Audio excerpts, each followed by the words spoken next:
I had a sixplex in Fayetteville. I mean, it was D class. And then one day, I get a call at like 6 p.m. Hey Patrick, if you're looking on the news and you see that there's some girl got murdered, it's at your property. And that's when you sold. And that's when I was like, yeah, I'm out of here. Fuck that. And you sold, so you sold that and started flipping more. Yeah, I sold that and I decided I'm gonna start pushing on the flipping more. And now you kind of hate this too. And I hate this too. And I hate my life.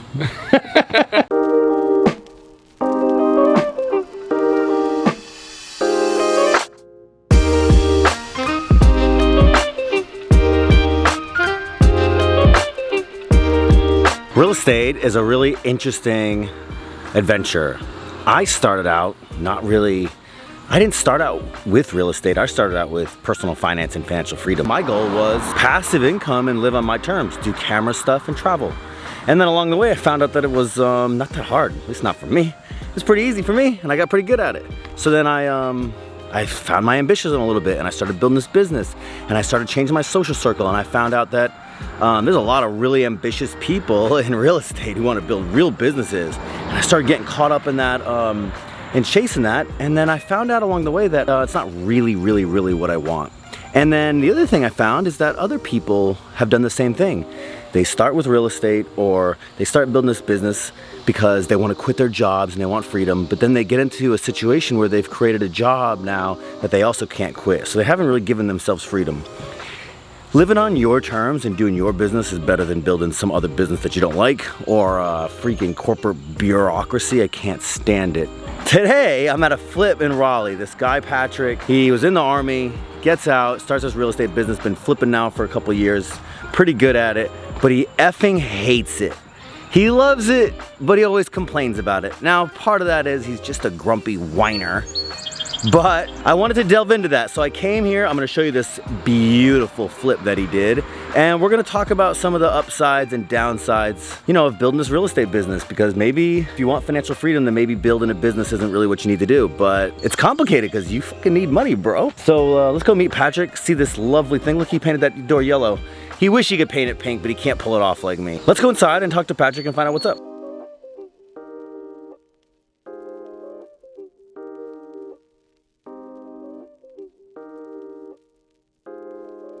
Hey, my name is Patrick. I'm a real estate investor and licensed general contractor. I'm the owner of R&K.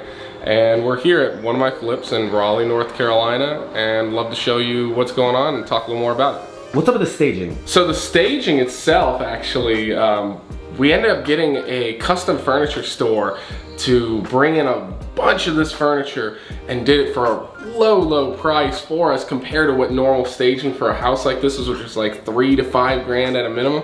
And we got them down below $1,000 in hopes that actually when we're selling this house, that someone can actually go, wow, I want that furniture. Is this the first time you've done that? Yeah, actually it is, because we're breaking into the Raleigh market more than the Fayetteville market. And over here, people are paying a lot of money, but they want to see what the house looks like. How many flips have you done in Raleigh? Ooh, in Raleigh, I've done about 5 or 6 flips, give or take. Fayetteville's where I'm mostly focused on. Hopefully, we'll keep continuing with Raleigh's market because we really love it and enjoy it.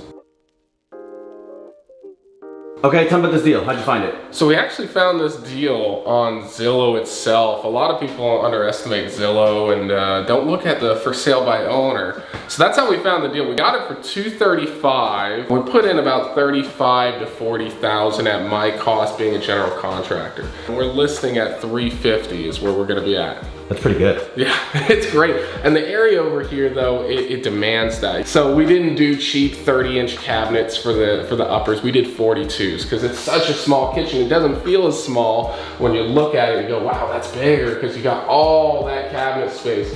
We did the cabinet fillers itself, spice drawers that are hidden, well, you can see with the actual poles. But instead of cheap little finishes, quartz countertops, herringbone, backsplash, all these little things matter. And the things that we didn't have to actually do that you don't have to spend a ton of money on that don't matter as much, because what is most people gonna do? They're probably gonna change it out. Is things like, we got this from Amazon for 60, 70 bucks.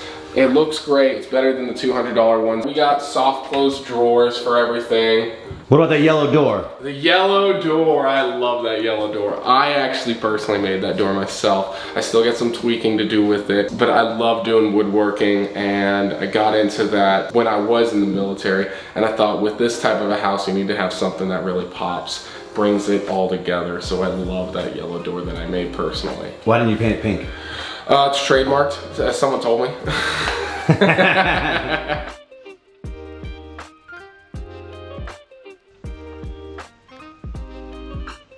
Patrick, this shower is lovely. It's beautiful, isn't it? So this actually was a washer dryer setup. These houses in this neighborhood are all 1.5 baths. And so this wasn't here? This wasn't here. No. This had a wall from right here to here, and that's all you had was a nasty ass toilet and old vanity. So you added the shower? So we added the shower, and we go, okay, where the hell are we gonna put this washer and dryer? Me, I absolutely love trying to incorporate something in a kitchen, which some people think it's really, they don't like it. But if you can make it either hidden or look like it's combined into it, you can really just bring it all together. So that's what we're gonna look over here. This is the washer and dryer right here? This was the washer and dryer right here. This whole wall right here had bifolding doors. Very common. Very common. We'll go over here and we'll go take a look at where the washer and dryer is. And this is where the washer dryer is gonna be a stackable unit, and it looks great. You don't wanna see it. All you gotta do is close the door. It's all done. All right, Patrick, you were in the Army. Yeah. You got out, you started this real estate company.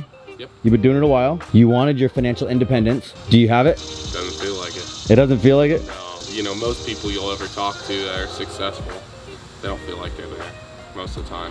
I got caught up chasing the finance, success and freedom. There's a lot to it, you know, it seems all glamorous from the TV shows, but man, some days it really sucks. You got caught up in not the chasing the freedom, you got caught in chasing the economics, the money. Caught up chasing the money, man. Okay, but I know you pretty well. Yeah. But you keep chasing it. I do keep chasing it, you know, I'd rather be going to work in the rain on a Bentley than on a bicycle. It also puts a lot of stress and problems in life on your own personal, you know, just your personal life.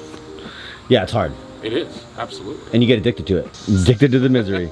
But you like doing the work too, because you built that door. Absolutely. And so I'm trying to get back, I'm trying to get away from it. Not the business, but trying to get away from the waking up, working at 8, 7 a.m., and then coming home at 10 p.m. and my wife sees me for a grand total of an hour or two. I'm starting to get back into the woodworking game, and I made this beautiful door that someone's gonna really enjoy. It was really peaceful and nice to be able to just get back to a hobby.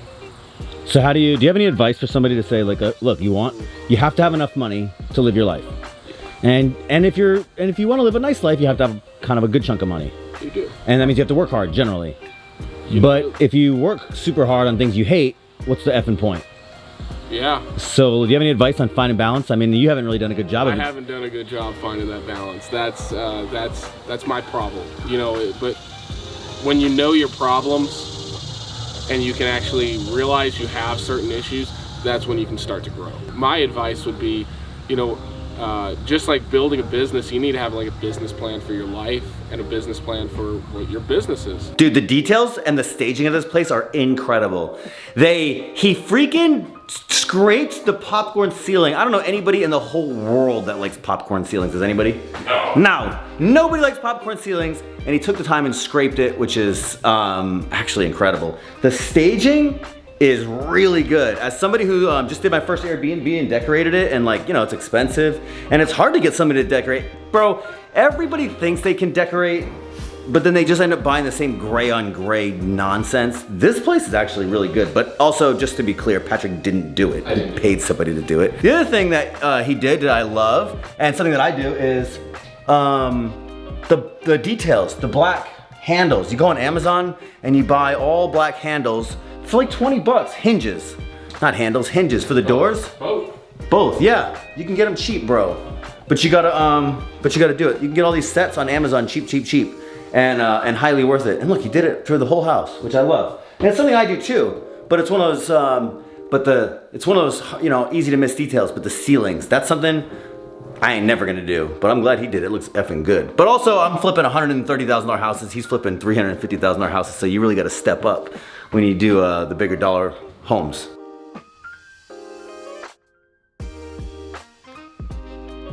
You know, a lot of people want to get into the flipping game. It's really cool looking. You see the TV shows, but when you get into it, when you actually, let's say you have the finances and everything else is good to go, the biggest thing most people screw up is hiring the contractor.